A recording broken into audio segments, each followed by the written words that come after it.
This podcast is sponsored by North Carolina's premier bluegrass celebration, Earl Scruggs Music Festival, returning to Mill Spring, North Carolina this Labor Day weekend at the breathtaking Tryon International Equestrian Center. Artists include Tanya Tucker, Marty Stewart and his fabulous superlatives, Old Crow Medicine Show, Yonder Mountain String Band, and more. Help us celebrate the life of Earl Scruggs and his incredible contributions to music and culture from August 30th to September 1st. Passes and lodging are available at earlscruggsmusicfest.com.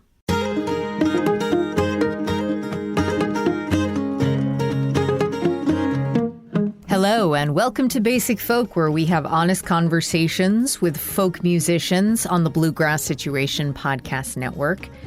It's me, Cindy. Hiya. Here we are, a very big day in Basic Folk land. Amos Lee is on the pod. Before we get into that, let's talk about some stuff. Have you signed up for Basic Folk's newsletter? It's a once-a-month email that lets you know what's going on with your favorite little folk podcast. Although there are some pretty great folk podcasts out there now. I hope that I am amongst your favorites. If you want to sign up for our newsletter, stay in touch. You can do so at the link in the show notes, or you can go to our website, basicfolk.com. That's also where if you are so inclined, you can make a contribution and support us with maybe a $5 a month contribution. It's very easy to do. It really helps keep the train on the tracks here, so to speak. Basicfolk.com is where you can make your contribution. There is also a link in the show notes to do that as well. You can follow us on social media. We are on Facebook, Instagram, TikTok, and YouTube at Basic Folk Pod. And that just about does it. Okay, on with the show. Amos Lee. Throughout his music career, singer-songwriter Amos Lee has cultivated a large female fan base and also owes a lot of his early start to Norah Jones, also a female.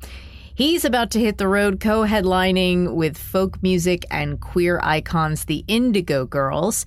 He's about to hit the road co-headlining with folk music and queer icons, the Indigo Girls. In our conversation, he talks about the atmosphere he's going for in concert, and it's not a very bro-centered vibe.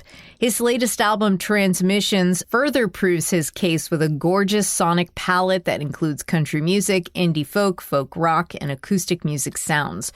Recorded with his longtime band in a studio in rural Marlboro, New York, the songs came out as warm as the reclaimed church wood the studio was built out of. Amos dives into topics like how he feels about kids, to his work with cancer patients, to the benefits of caring for your mental health and music. He touches on anxiety and overstimulation, mostly prompted by my anxiety, and overcoming adversity. He also talks about being a mentor for the Black Opry residency last year at WXPN in his hometown of Philadelphia, and explains what a Hoagiemouth is. I was just delighted speaking with Amos Lee. Hope you enjoy this one and check out his new album, Transmissions. From the release, we'll hear a clip of Hold On Tight, and then we'll get to our conversation with Amos Lee on Basic Folk.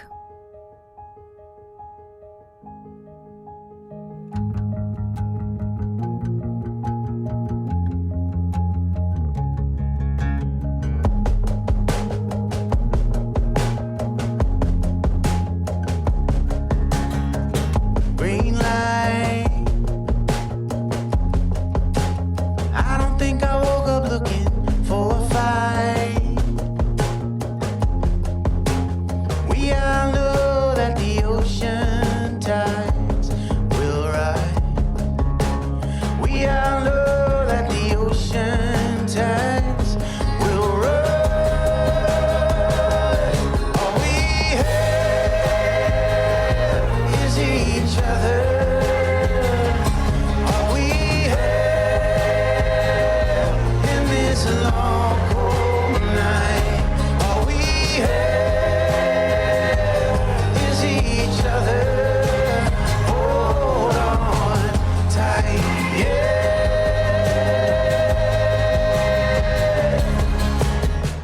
right, Amos Lee, we're getting right into it.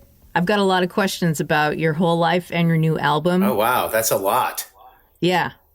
It's going to be great. So thank you for talking to me and welcome to Basic Folk. Happy to be here. Before there was music, Amos, there was basketball for you. So what is your basketball story? It sounds like you had like big basketball dreams.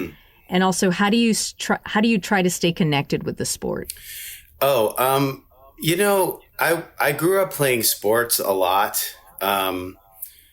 I think that there was like a draw for me. Nobody in my family really plays sports or music, and I wasn't really drawn to music early in my life. I don't really know if it's just an access point.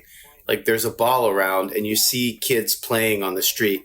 And I think there's something to this because if you think about Cajun communities in Louisiana, there's music everywhere. Like if I went somewhere where there were people playing music just outside, like in New Orleans, I probably would have started playing music much earlier in my life. But I didn't have an access point. I didn't have music schools.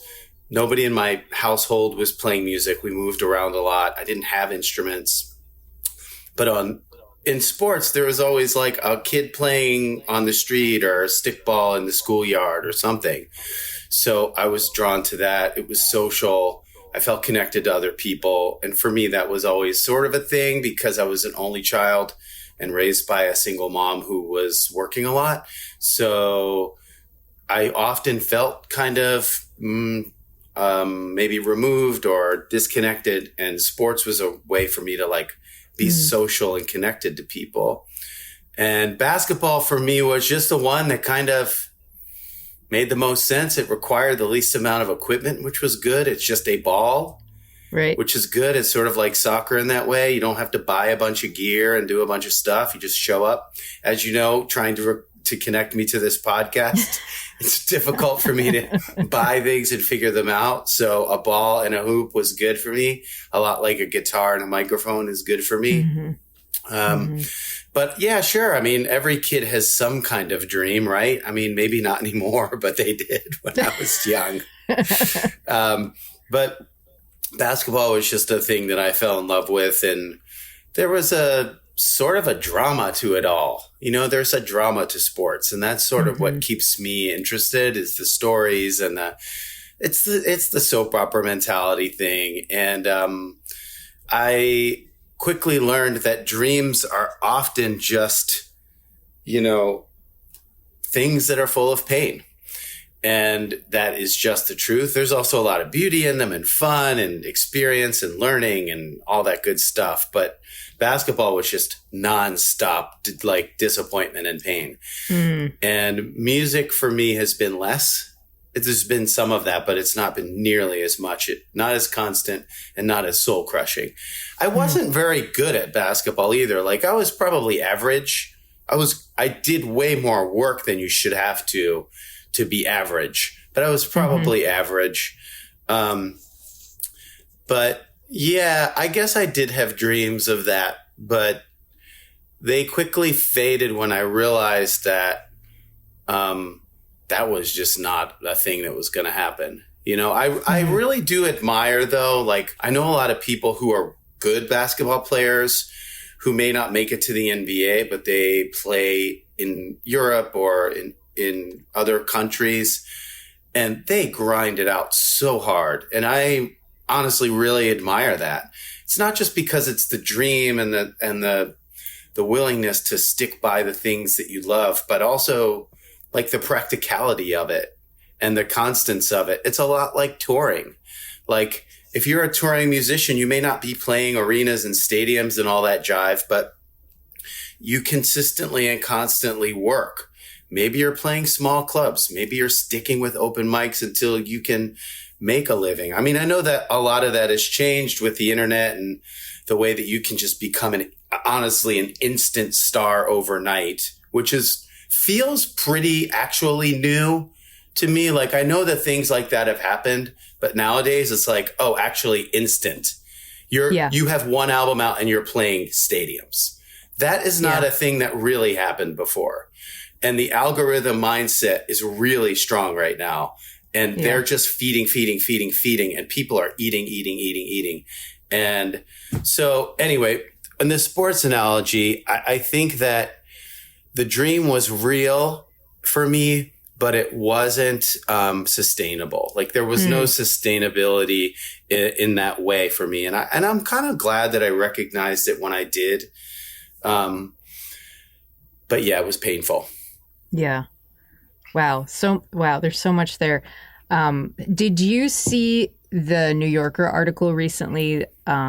Why I finally quit Spotify? No, I don't read anything except for books. You know what I'm reading right now that's awesome is Mark Lanigan's autobiography. Oh, is it? It's really interesting and good.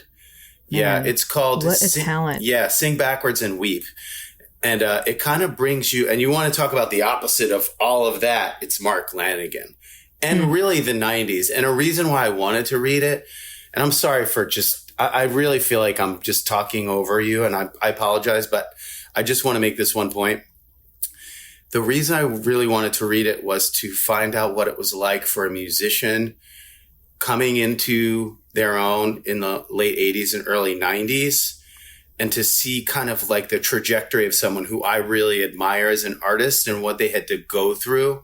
Now, he went through a lot of stuff that was, demon beaten, but he also was just like dedicated to this thing, and he couldn't quite find the answers early on with the Screaming Trees and was making his solo records. It's kind of like Elliott Smith a little bit, where they were in a band and it wasn't really working. And then they decided, I just want to do this other thing. So anyway, sorry, I didn't read that only because I don't really read a lot of stuff like that. The main point that I took away from the article is that companies like streaming companies, instead of doing like a customer first approach to the way that we listen to music on their services, it's a corporate first, like company first approach, so whatever makes them the most profit, whatever gets the user to stay on the platform more. And that's going all over the place online with Facebook and Instagram and everything that uses an algorithm. It just was kind of nuts, to actually, read that in print and be like, oh yeah, it's like so true. Yeah. Well, that's their entire model, is to keep you engaged and to usurp your attention space. And and that's, I think there's a space for, obviously there's a bunch of ways it works. It's good for artists in a way because it does, the discovery part of it is really beautiful and wonderful. I think the bigger questions that we have to ask ourselves as a species, though, is like, is this good for us? Is this good for our species? Is this a way that we're kind of evolving? And is it a place for art to really thrive, or is it just a place for commerce to explode? I don't really know. And maybe there are people who would disagree with me on that. And I'm not really here to like yuck anybody's yum. I'm just mostly here to kind of tell you my story and my side of it and the things that I care about. But I don't think I speak for really anybody. I think I speak for me and my particular take on this moment in time. That reminds me of my next question, which it doesn't remind me at all. I'm just trying to segue That's into fine. the next question. You don't even have to. You can be ADHD as hell, because that's how I am. Well, two musicians who had a huge impact on you are John Prine and Bill Withers, who both died right around the same time. They did. And you were so impacted that you couldn't listen to them in the aftermaths of their deaths. Instead, you turned to artists like Chet Baker, who you actually made a tribute album of, artists like Fats Waller for solace. Yeah. What has been your experience of like feeling safety in music for yourself and in thinking about the fact that many others have felt safe in your music? I'm glad that there's some kind of connection there for people. That's kind of a big part of it. I kind of feel a lot of ways with music. I mean, when I started out, music was this kind of like being released into the wild for the first time. Like if you were a bird in a cage and all of a sudden you're like, your owner's like, okay, go. And you're like, whoa, this is amazing. I've never experienced feelings like this before. I've also never been kind of this terrified of everything, because when you listen to stuff like John Coltrane live at the Village Vanguard, or Ali Akbar Khan, traditional music of India, or Donny Hathaway live, these records that are, I didn't even know music could do that. I really didn't. Like, I mostly grew up, and I love 90s R&B. It's my thing.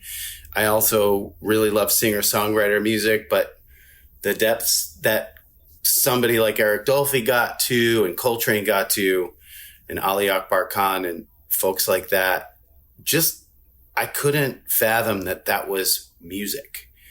To me, it felt so much deeper than just like, picking up a guitar and being like, and all that.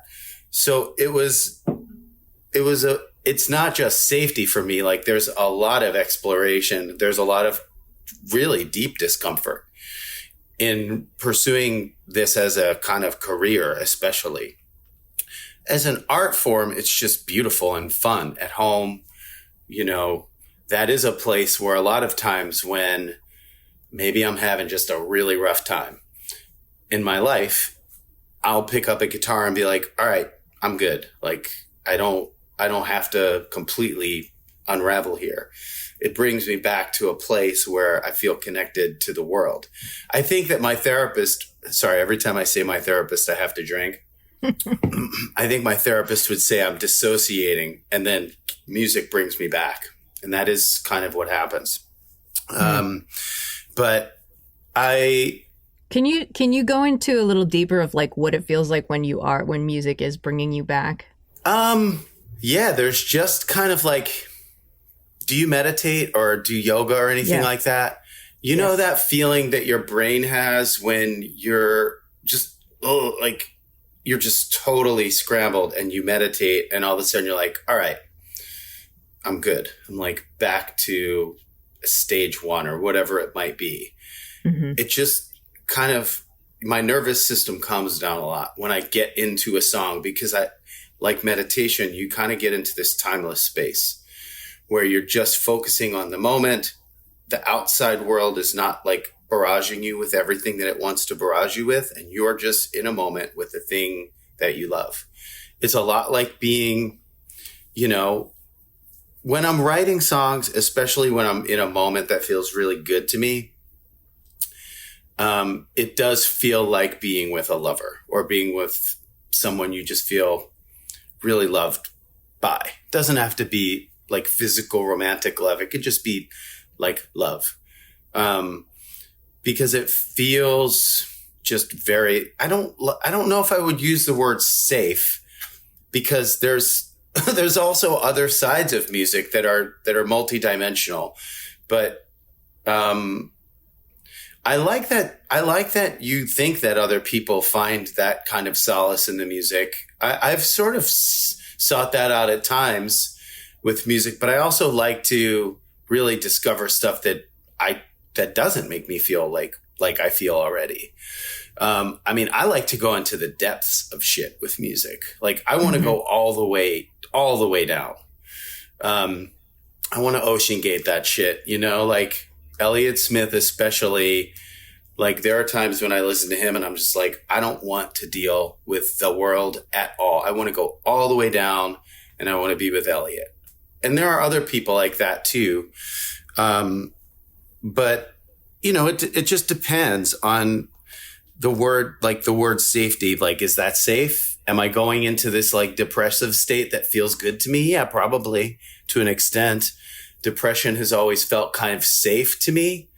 It's always been like that's been a safe space. Yeah, I think sometimes I'm a pretty anxious person, and I feel like anxiety feels like comfortable to me. Like, okay, we're in a panic mode here and everything is great and I feel at home in this moment. Yeah, that's like the chaos response. Your brain is going like, yeah, this is good.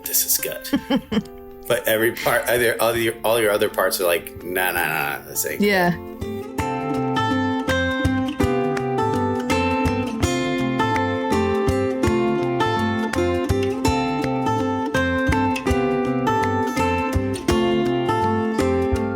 I wanted to ask you about children, kids. Many years ago, you were a second grade teacher, and you said I wasn't a very good teacher. I was just a little too abstract with the kids. However, doing a lot of research on you, doing a deep dive, there are some kids that are huge fans of yours.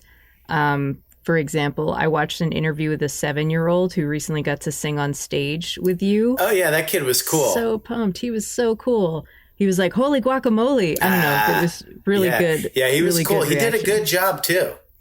Wow. He did a really good job. You've also participated in pediatric patient cancer care. I saw you did Musicians on Call live stream with a couple of young girls who were asking you questions, and they were just like really locked in. It was really impressive that these kids are such fans of yours. How has it been to connect with kids through your music? Like, have you always liked kids, and how has music changed your relationship to kids? I think that kid's name was Mason, if I remember right, the 7-year-old. I think his name was Mason. I mean, the reason why I went into teaching elementary education, which is what I got my minor in college, and I did my student teaching, was because I wanted to give back to kids, or really the world. But I felt like, sometimes we need... I remember my kindergarten teacher was a huge influence on me. She was amazing. This woman named Charlotte. And I think we need advocates. We need people who see us, especially sometimes when, even kids are complicated. They're really complex emotional beings. A lot of people are like, oh, kids are cute. Teaching second grade is cute. And I'm like, no, it's not actually cute. It's a lot of things. There's cuteness. There's also intensity. There's anger. There's sadness. There's a lot of emotions. I would say there's big feelings. And I think the cool thing about connecting with kids is that there are big feelings. They'll be honest most of the time. I don't think kids are always honest, and any parent will tell you that. They're figuring out what boundaries are, like with honesty and with storytelling and with their own sense of comfort and safety in a relationship with a parent, But with me, music has always been a place to connect with people. And something that's happened over the years for me is when I started out in like 2003 playing open mics, or 2002, maybe that was, I was just kind of like having fun. It was really just fun. And I was sorting through like romance and friendships and making it, or whatever the hell that was. I didn't even care about that, to be honest with you. But I was sorting through a lot of stuff, and it was all new and exciting and fun. And then you do it for like 10 years and the grind gets to you, and the grind hits you really hard. And you're like, okay, why am I doing this? Like, this life, despite what you think, like, everybody's job is hard, right? Every job is hard. Every single person's job is hard. There's nobody who's like, my job is always easy. That's what the money's for, right, Don? But the other parts of it are... Which Don are you talking to? Don Draper. No. It's a Mad Men reference. Yeah. Oh. Okay. So, yeah, he says that's what the money's for. But, at a point, there has to be other stuff. Because, first of all, if you're playing music, you're probably not going to make money in the beginning, which I didn't. But then you have to be like, okay, this grind is intense. Like, the travel is a lot. The constantly being on stage as an introverted person, honestly, is a lot. I don't love that part of it all the time. But I do love the part, like you said, where I can see people in the crowd feeling it. And I'm like, all right, this is good. This can be my life's work. I can do this. But there are other places I want to go with it that give me even more connection to people. That's the stuff like with pediatric cancer, or just like general, like out of the box stuff that isn't just me on stage singing to a room of people. like, I like the singularity of the experience. Like that kid coming on stage and be like, holy guacamole, that was fun and cool. That makes me feel good about like this thing that I do, because I love the band people. My band members are amazing. I love them. I adore what they do. I can't believe how much they give every single night. And the audience members, just like, they're still showing up, which is like wild to me. But there's still another place I want to go to, because it is so abstract sometimes to be on stage and to be singing to a room of people you can't really even see a lot of the times, because the lights are blinding. And if you think about how obsessed we are with scale in our culture, like the artists that we most kind of like admire are the people playing these mostly abstract, very abstract experiences. Okay, how do you not feel completely disconnected from the world when that's your experience every day? So what I'm trying to do is lessen the gap.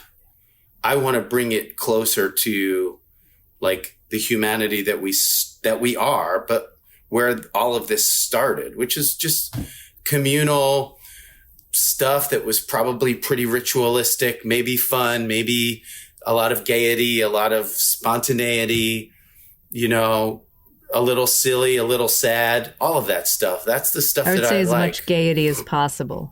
Agreed. Bring the gaiety, all of the gaiety. Let's have all of it back.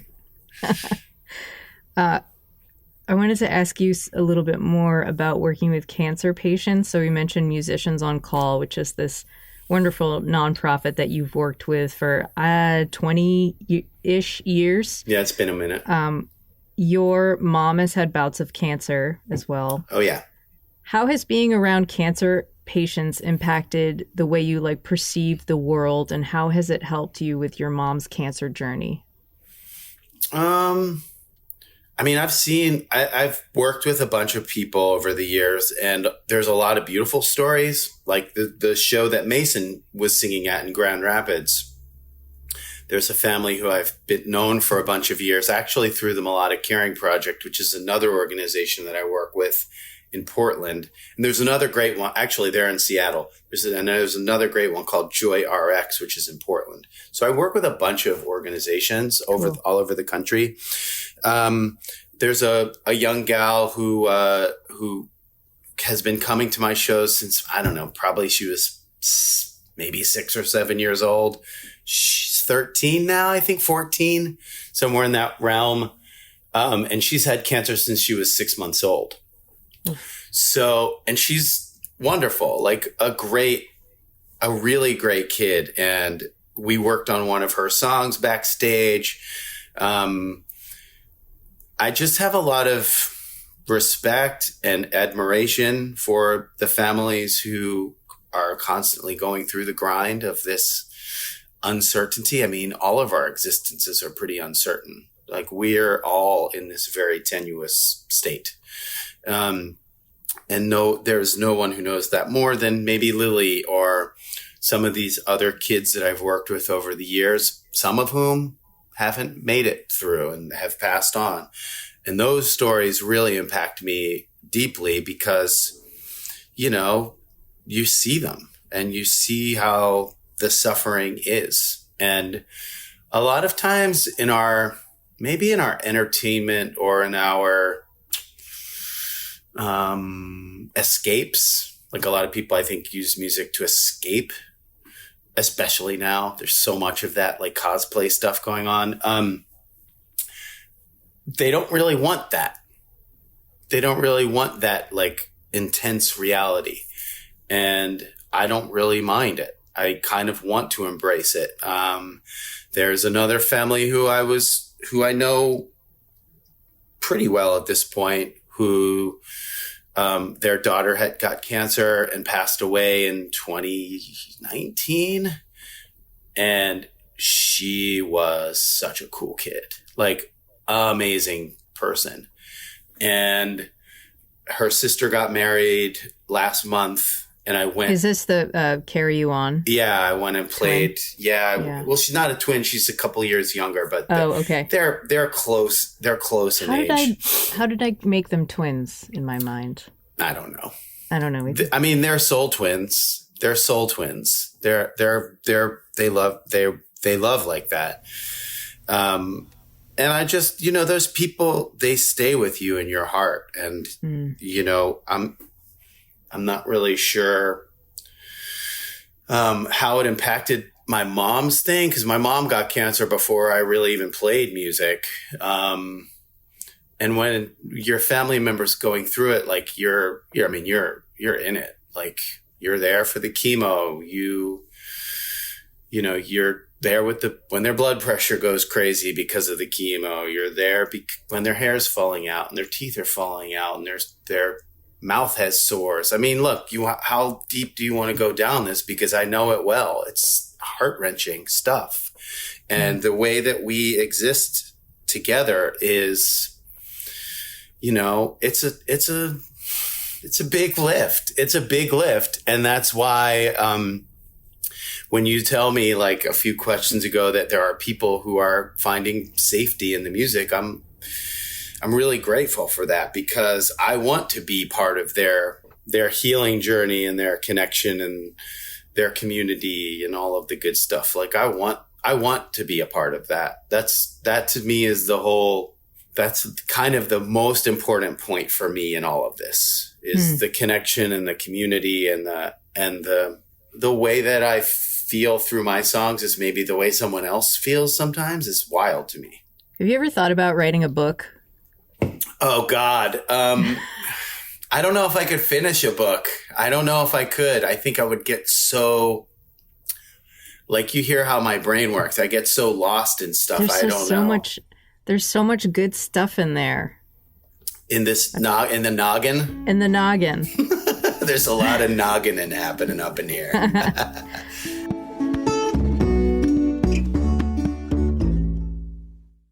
All right, Amos, I want to talk about women. Oh, God. You have a lot of women and non-men fans.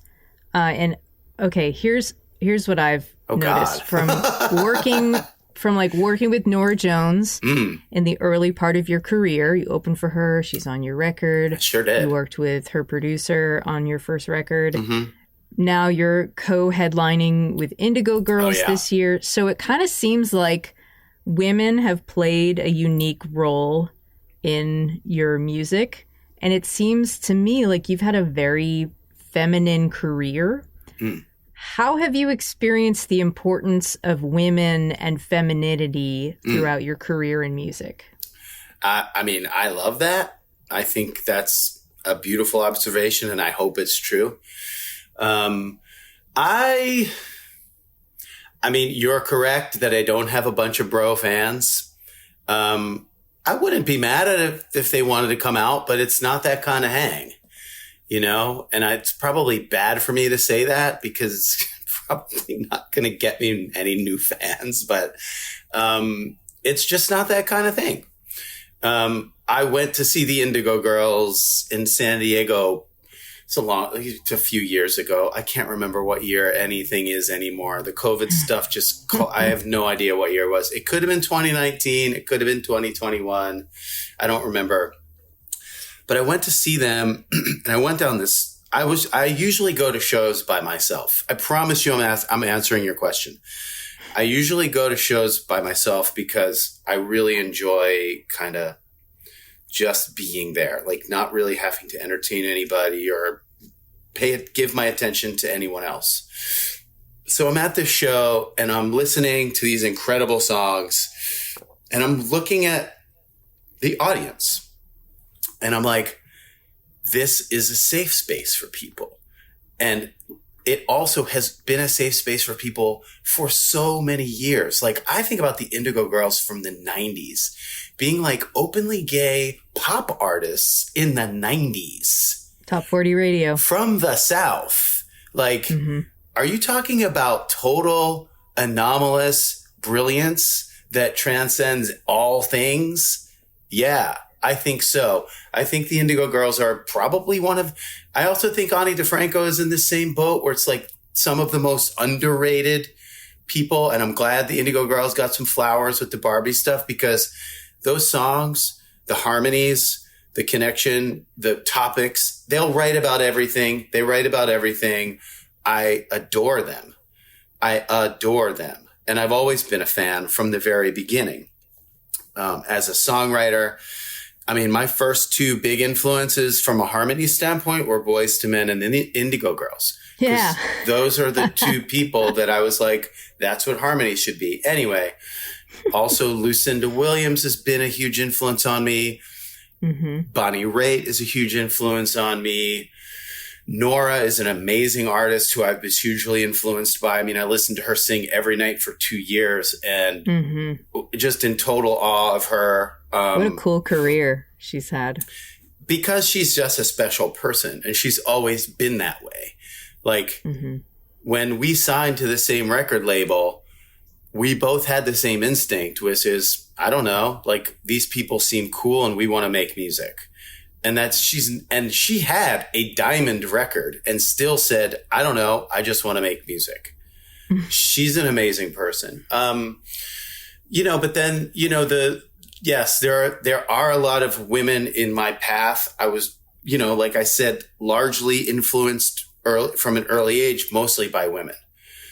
Mostly felt comfortable being raised by women. My mom, my aunts, my grandmother, those were the people who were really around me.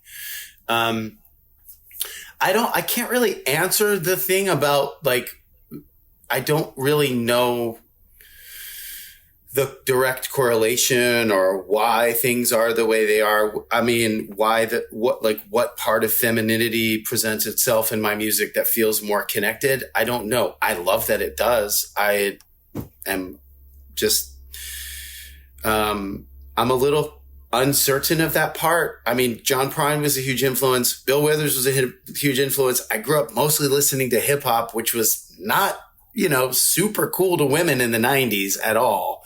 From a lyrical standpoint, not everybody, obviously. There's a lot of amazing stuff, but there was a lot of, I wasn't listening to all of that either.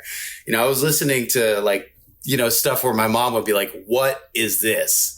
It wasn't the cussing, it was the misogyny that she was most pissed off about. Oh, yeah. There were a few tunes, and it's not all hip hop, and I'm not here crapping. I love hip hop. Don't get me wrong. But,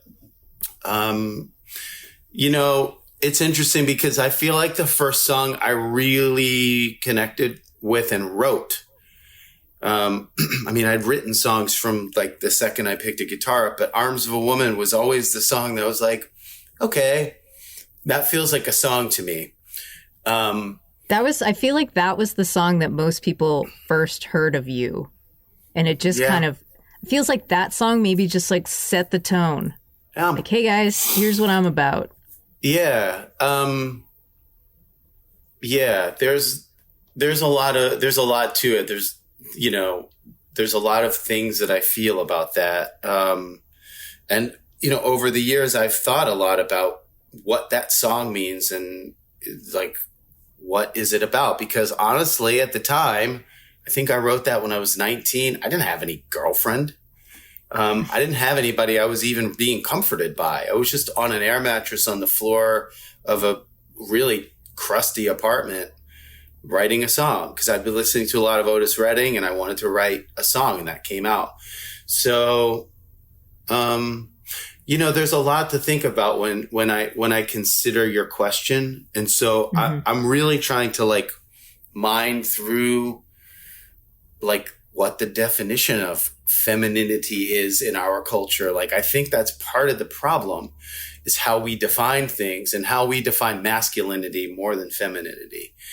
And I think our definitions of masculinity are outdated. And I think they're, I think they can be a little not inclusive. Let's put it that way. And I think sometimes, like, if you define me, and this is obviously off topic, but if you say to me, well, there's a beautiful part of you that's influenced by and presented as feminine, I feel a compliment. But if I said to you, you're kind of masculine, I don't know, would you take that as a compliment? No. Right.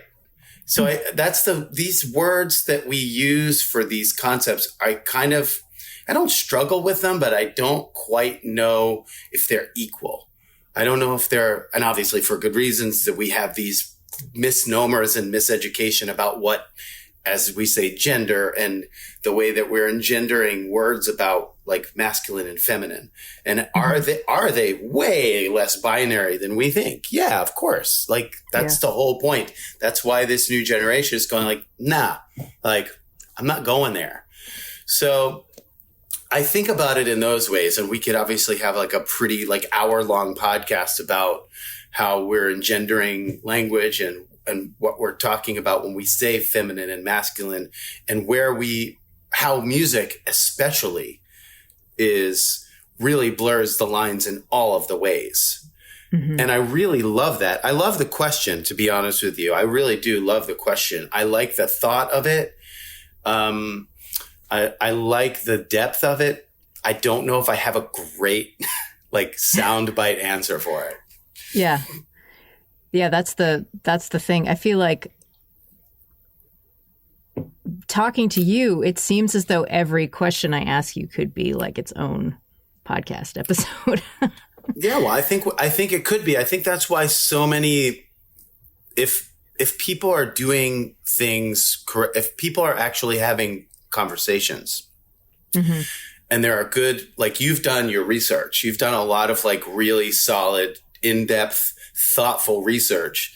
If you do all of that and you come to me with those questions and I'm giving you 10-second answers, well, then I'm not really giving you much thought. I'm not meeting you where you're meeting me. Now, if you had come with questions that were, I just want a 10-second answer, I would have given you 10-second answers, but you didn't.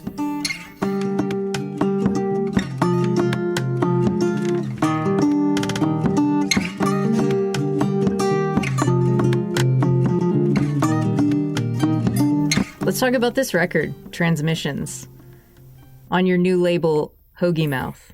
You're wearing the sweatshirt. I gotta promote the swag, man. I don't promote myself. I gotta promote my brand.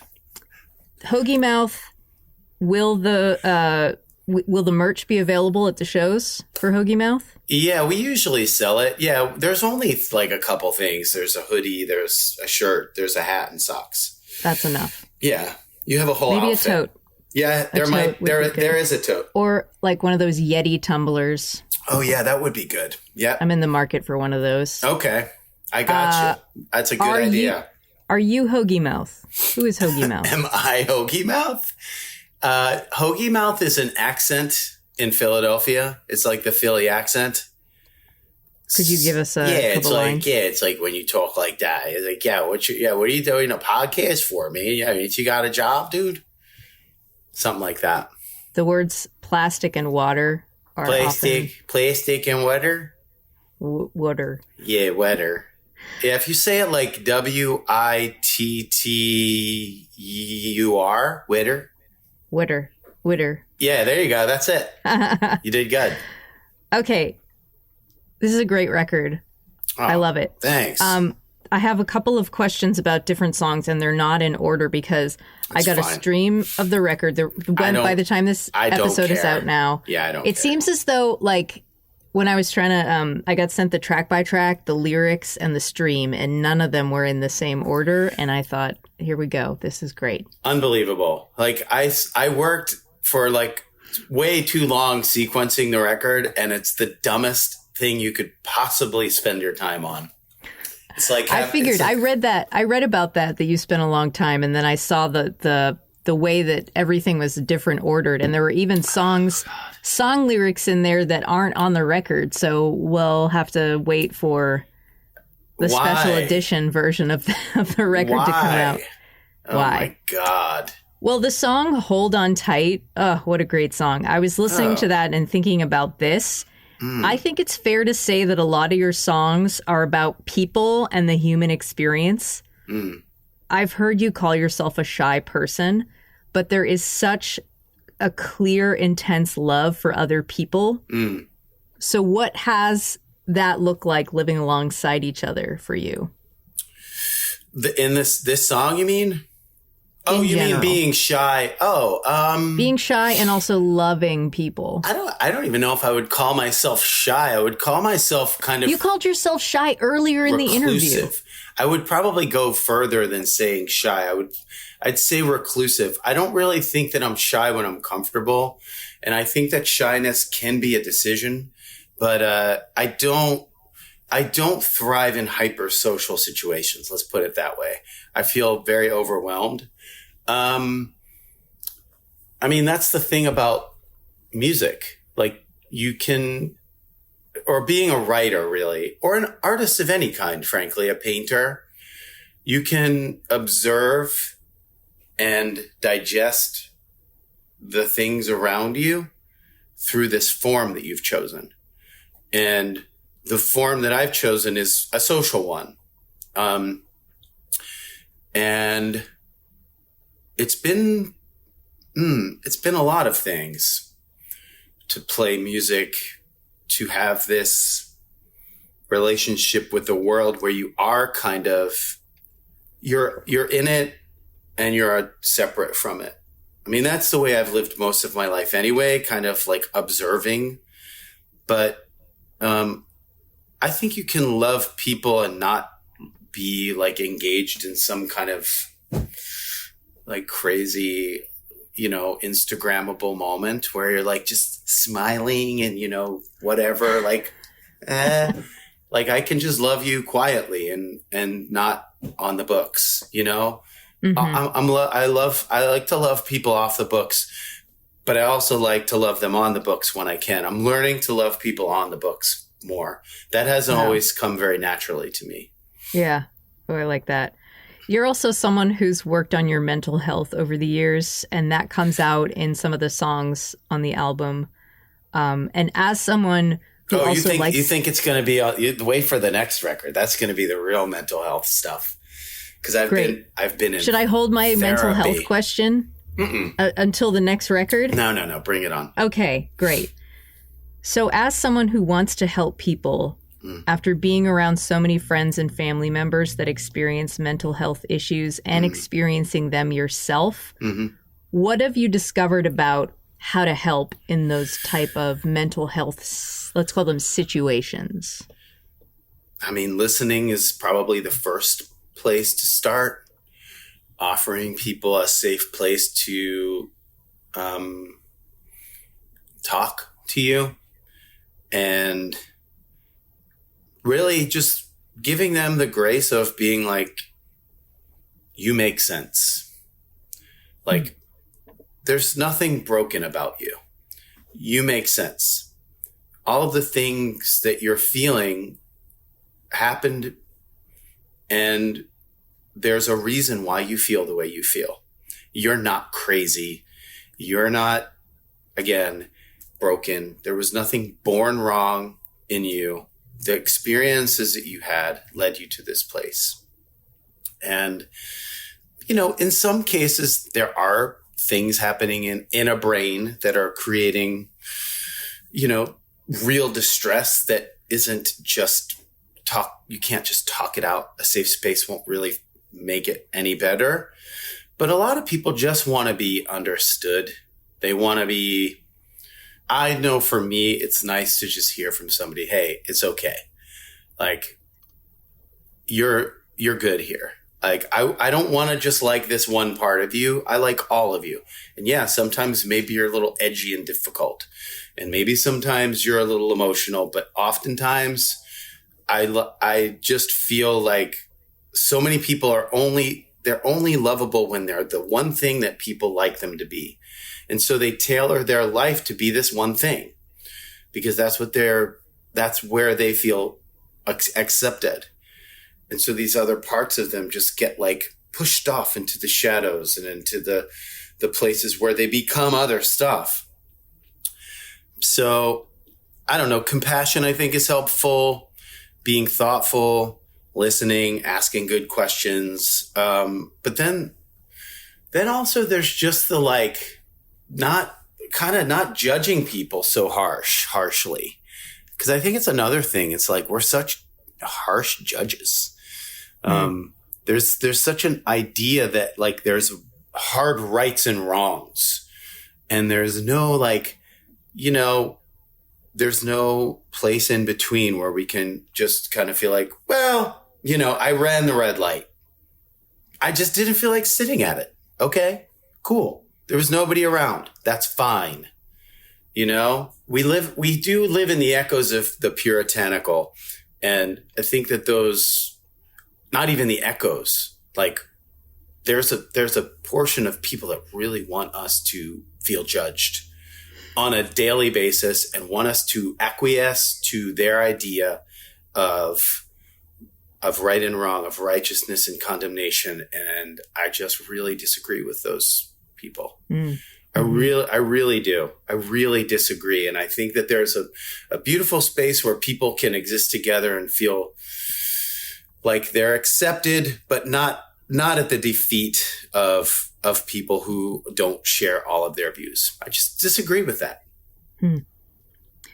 The way this album is made, I think, is hugely important to the story. So it says you return to an old school style of recording, working with your longtime band in rural Marlboro, New York. Oh, I like those two words together. Rural Marlboro. Yeah, thank you. Built by your drummer, Lee Falco, and his dad out of reclaimed wood from an old church. Yeah. Creepy and cool. Yeah. Everyone in your band and band adjacent is very close. How did it feel when you put your closest musical collaborators in a scene like this? Like, how did the setting impact everyone's connection to one another? I mean, the good thing is they already love each other, so it's easier. All those folks that were in that room, they care for each other. They're family. They're like family up there in upstate New York. And Jaron came by and a couple other people popped in. But, you know, a lot of it was really purposefully set up to be connected and to be like in the real world. There's a lot of ways to record right now. And I don't really have a problem with any of them. I think they're all cool. I just particularly wanted to be in a room with people again and to experience the like creative joy that happens when people are sharing ideas. That was a thing I really missed. Especially post COVID, where like there was so much isolation. I really wanted to just be in a beautiful studio with beautiful people and exploring ideas and letting the best idea win. And it always did with these people. But they're honestly, all of the people involved on this record are such beautiful folks. I want to sidebar here and say that Jaron is like best friends with a friend of mine, Chris O'Brien. Oh yeah, I know Chris. Yeah. Is Chris he's in Boston, right? He lives in Boston. He was going to be a lawyer and now he's a teacher? I think he is a lawyer. Oh, he's a lawyer. Okay, cool. I text him my law questions. Oh, God. Okay. And I text him recommendations for law TV shows that I find. Oh, yeah. Cool. And about Amos Lee. Oh, far out. Those are the three things we text about. Yeah, he's a good dude. I knew Chris before he was a lawyer. He was a singer-songwriter. Yeah, really great one. Yeah, and we played some shows together. I think he played Passim a few times. There was definitely a place that we played. He used to hold, if I remember correctly, this like kind of variety night in Boston in this back room of this bar. I can't remember the name of it. Burren? That's it, the Burren. Yeah, we played at the Burren a few times. I would like to have him on the podcast as a singer-songwriter lawyer, to really get into the law. I mean, honestly, it's a very interesting story, and he's a very talented songwriter. Does he still write? Do you know? Mm-hmm. Yes. He does. Yeah, I think he was working on a record. Cool. The other sidebar I have for you, this is the middle of the episode where I get to talk about my Amos Lee stories. The other one I have is I was an intern at WBOS in Boston in the early O's. I was like probably 20 years old. And I was talking with you were there and Mutlu was there. Mm. And I was trying to talk to like the boss. I was like, oh, look, that's Mutlu, who I told you about. I was trying to like be impressive to her, being like, I know about music. I know about a lot of music. Right. And then you looked at me and you go, do you heart him?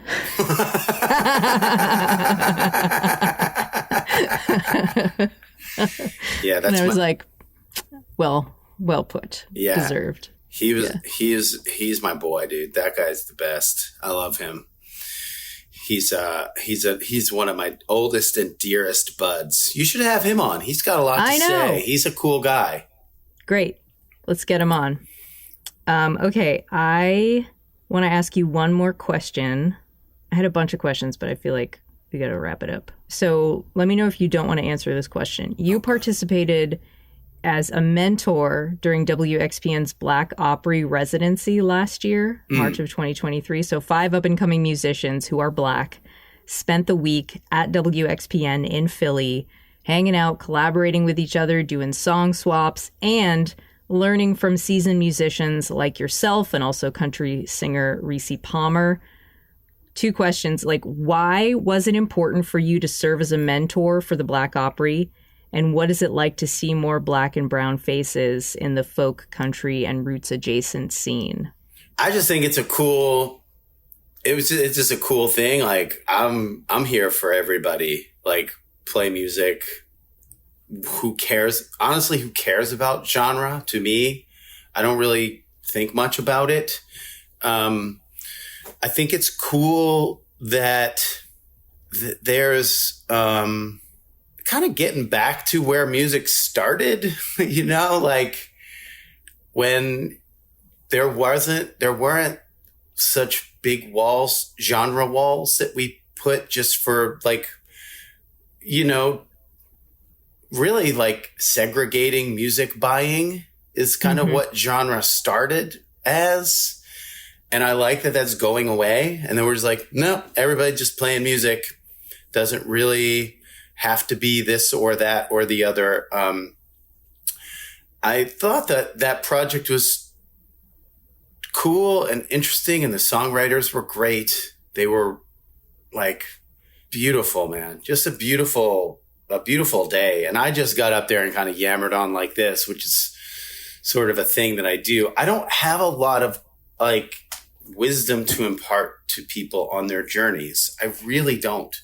I have my experience that I can share, but I don't really know that anybody would or wouldn't want to like kind of have the career that I've had. I think that there's an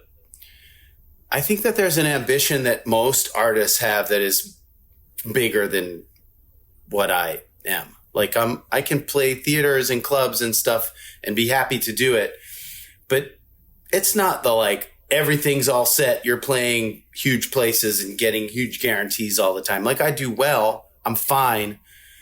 I don't know that if someone were to set up a career, they'd be like, I want to do that. So I think I've had some opportunities that I've really done well with, and I've had some opportunities I haven't done that well with.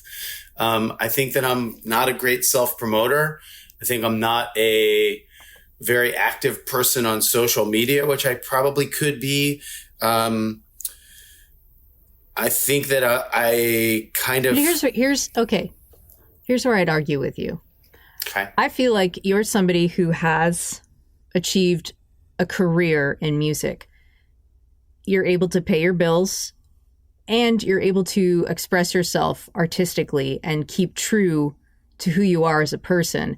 I think that in and of itself is worthy of hearing from as a young aspiring artist, because as we were talking about earlier, we're living in this like late stage capitalistic world where it's so easy to get lost in the TikToks and the algorithm. Yeah. I do have some concerns there. This is our concern, dude. I do have some concerns Lebowski. there. Yeah, that's right. Good job. I do have some concerns there. And yeah, I mean, but that would be my advice to people. And it is the cool thing too about the Black Opry is like, just be yourself. Like, you don't have to fit into anything. You don't have to be this or that. It doesn't matter that people are going, oh, that's unusual. It's like, yeah, well, good. I want it to be unusual because that's what being genuine usually is. Yeah. All right, Amos, do you want to do lightning round Philly style? Okay, let's do it. All right. Who's your favorite Philly sports mascot? The Fanatic. There's not even a question about that. I don't even recognize any other mascot. Oh, all right. Where's the best Philly coffee? Let's see. What would the best be? There's a few places that are really good. I mean, the one I go to the most is Ultimo because it's just kind of where I'm usually walking around. But there are so many really good places. There's a ton of good roasters in Philly that are wonderful. Cool. Should they have moved the Rocky statue? Where did they move it to? The Art Museum. It's at the Art Museum now. Yeah, because I thought it wasn't. I've moved it away from the Art Museum and into its own area. Yeah, well, they might have moved it off of. I think off the stairs. I thought it was in front of the Spectrum before, and now it's like the Art Museum. Which to me, the weirdest part of all of this is that we have this incredible art museum. Like I think it's the first art museum ever built. It's beautiful. It's like this incredible passage in Philadelphia that was sort of Ben Franklin, I think, had this kind of thought that it could be like the Champs-Élysées and this whole beautiful avenue that is at the top of it is this art museum that overlooks the city. And the art museum that we have is absolutely stunning and incredible. And next to it, there's the statue of a fake boxer that like so many tourists are lining up to take a picture with. And I'm just like, this is so very Philly to me. Like, it's so bizarre. But I don't know. I think it's okay where it is. I understand why they moved it there because the iconic scene is Rocky running up the art museum steps. But I don't know. It's kind of weird to me. What was the first Philly concert you attended that you can remember? That I can remember. I didn't go to any concerts really as a kid. I think it's not it's a great band, but it's not like a cool Philly story. I think I saw the Allman Brothers one time, like on the riverfront, but I wasn't a big concert goer. Lame answer. Yeah, that's just the truth. It's sometimes the truth is lame. Hey. This is the last question. What Philly restaurant are you taking your family to dinner?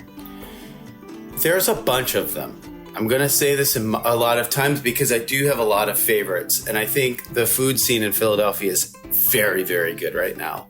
Like, amazing, actually. And I travel to pretty much every big city. The go-to that I usually go to is this place called Vernick, which I really love. Just cool folks, good food, good staff. It's like comfortable. It's quiet. It's really well done. Just a great place. My family doesn't care about fancy restaurant. My family likes diners, honestly. Right. So you're taking them to the diner?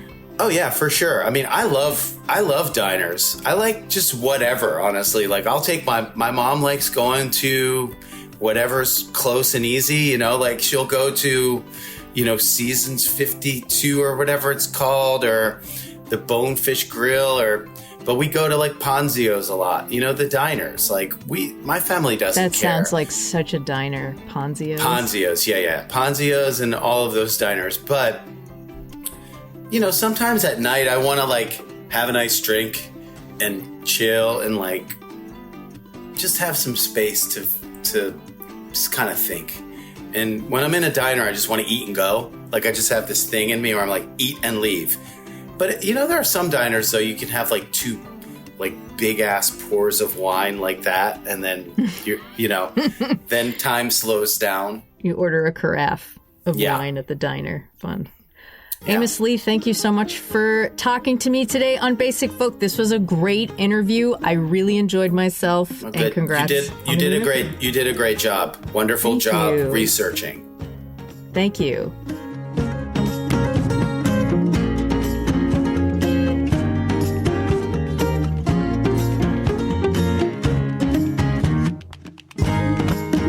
This episode of Basic Folk was produced by C.J. Nungesser.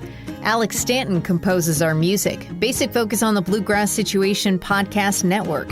Find all of our episodes there, wherever you get podcasts. You can search for Basic Folk on the SiriusXM app.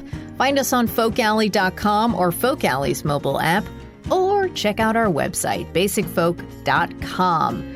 If you enjoyed this episode, we suggest sharing it with a friend, like maybe your friend that you went to college with in the 2000s in Philadelphia, and they loved David Gray and Ray LaMontagne and, Amos Lee. They love Amos Lee. Send it to that Philadelphia friend from college. All right, we'll talk to you next time. Thanks for listening all the way to the end. Bye.